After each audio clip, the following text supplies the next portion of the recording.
Jail মুক্তির পর প্রথমবার সাংবাদিকদের মুখোমুখি হলেন এবার পার্থ চট্টোপাধ্যায় এবং প্রথম কিন্তু কলকাতা টিভির মুখোমুখি হলেন পার্থ চট্টোপাধ্যায়। আজই বাড়ি ফেরেন প্রাক্তন শিক্ষামন্ত্রী পার্থ চট্টোপাধ্যায় এবং আমাদের প্রতিনিধি তনুকার সঙ্গে তিনি ভাগ করে নিলেন কথা। ঠিক কি জানিয়েছেন তিনি শোনাবো আপনাদেরকে। আচ্ছা, ৩ মাস পর অবশেষে আপনার জেল মুক্তি এবং এই দীর্ঘ সময় বিচার বিভাগীয় লড়াই ও জেল জীবনের অভিজ্ঞতা কিভাবে দেখছেন? জীবনের না দেখা অনেক পথই ছিল অজানা। জেল গিয়ে আরেকটা জীবনকে আমি দেখতে পেলাম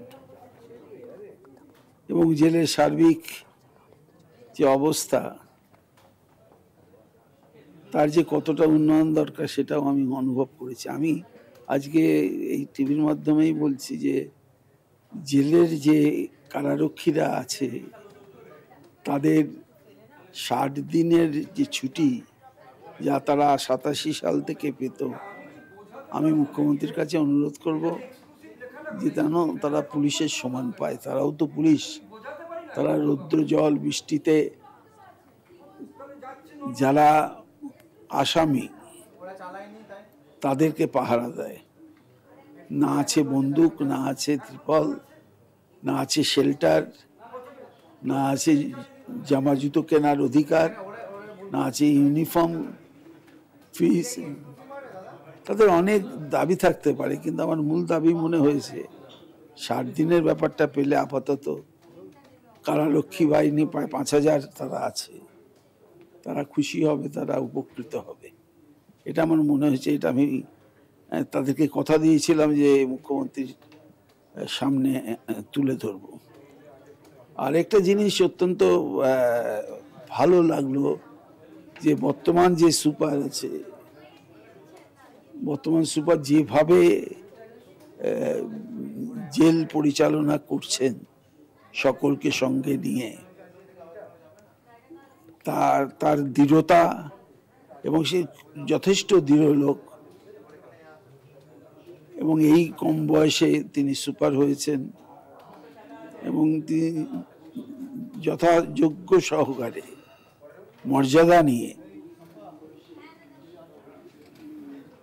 কর্মী আবাসিকদের তেমন একদিকে যেমন তাদের পাশে দাঁড়ান, তেমনি তাদেরকে শুধরাবার সংশোধনাগার, এখন তো আর জেল নয়, সংশোধনাগার, সে কাজটা তিনি ভালোভাবে করছেন।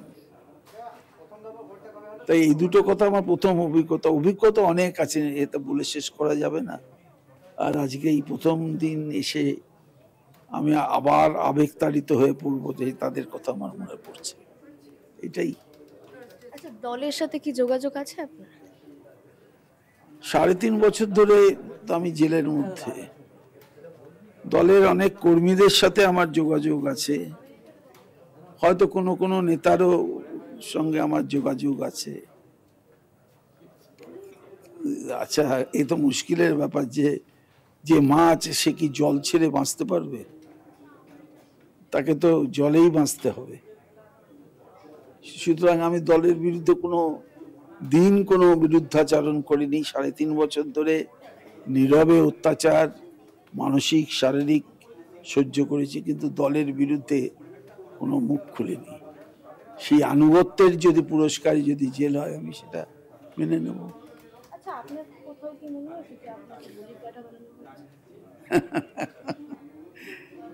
আমি তো পাঁঠা নই, তাই যারা ভাবছে এটা যে আমি পাঁঠা, তারা আমার মনোবল জানে না। আমি ৩.৫ বছর অন্ধকারে দিন কাটিয়েছি, তো মুখ ফুটে কারোর কাছে বলিনি। আমার অনেক সময় মনে হয়েছে যে এটা বলা উচিত, কিন্তু বলবার জায়গা খুঁজে পাইনি। তবে আমার এখনো মনে হয় যে আমি যার মুখের দিকে তাকিয়ে দলটা করে এসেছি,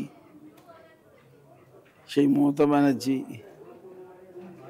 তিনি যদি সঠিক বিশ্লেষণ করেন, সঠিক মূল্যায়ন করেন, সঠিক তথ্যের উপর নির্ভর করেন, তাহলে তিনি সঠিক সিদ্ধান্ত নিতে পারবেন বলেই আমার বিশ্বাস। আচ্ছা, টিএমসি থেকে আপনাকে সাসপেন্ড করা হয়েছিল, কিন্তু এখন মুক্তির পর আপনি কি আবেদন দলে আবার ফেরত দিতে চান, বা আপনার পদক্ষেপ কি? এ ব্যাপারে আমার কাছে তো কোনো লিখিত কিছু নেই। আমি সংবাদ মাধ্যমে শুনলাম, আমাকে ইডি অফিসাররা জানিয়েছিল সেদিন।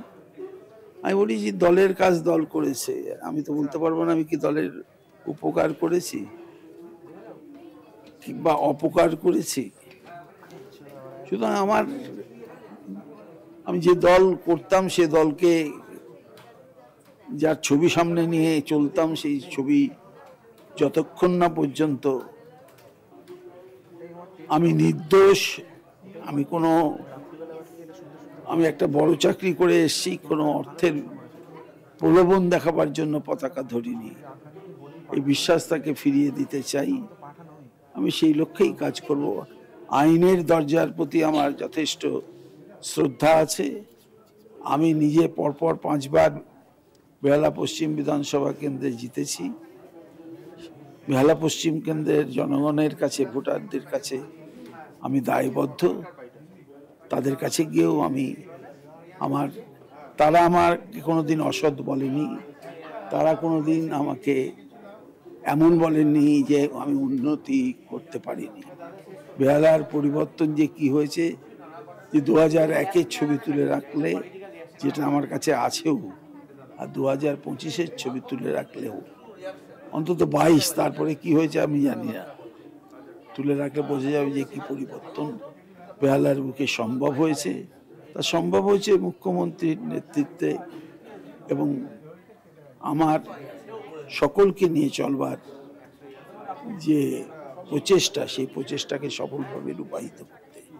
আচ্ছা, আমার আজকের শেষ প্রশ্ন যেটা হচ্ছে, এই যে রাজ্যে এসআইআর শুরু হয়েছে এবং আপনি যে দলটা করতেন সেই দল কিন্তু এসআইআর বিরোধিতা করছে, তো আপনি কিভাবে দেখছেন এই এসআইআরটাকে?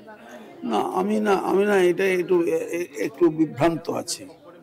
যে দল বিরোধিতা করছে, আবার দল বিএলএ পাঠাচ্ছে, আবার বিএলওদের সঙ্গে যেতে বলছে, তারপর ঝান্ডা উঠিয়ে বিএলএরা দেখছি টিভিতে যেতে পাচ্ছে। এটা আমি আরেকটু সময় নিয়ে এই মন্তব্য করব।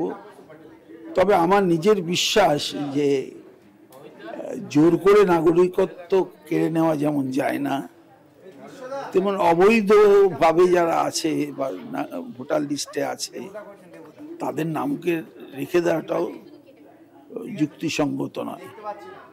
বৈধ ভোটাররা থাকুক, অবৈধ বৈধার ছাটুক, এটাই আমার ইচ্ছে।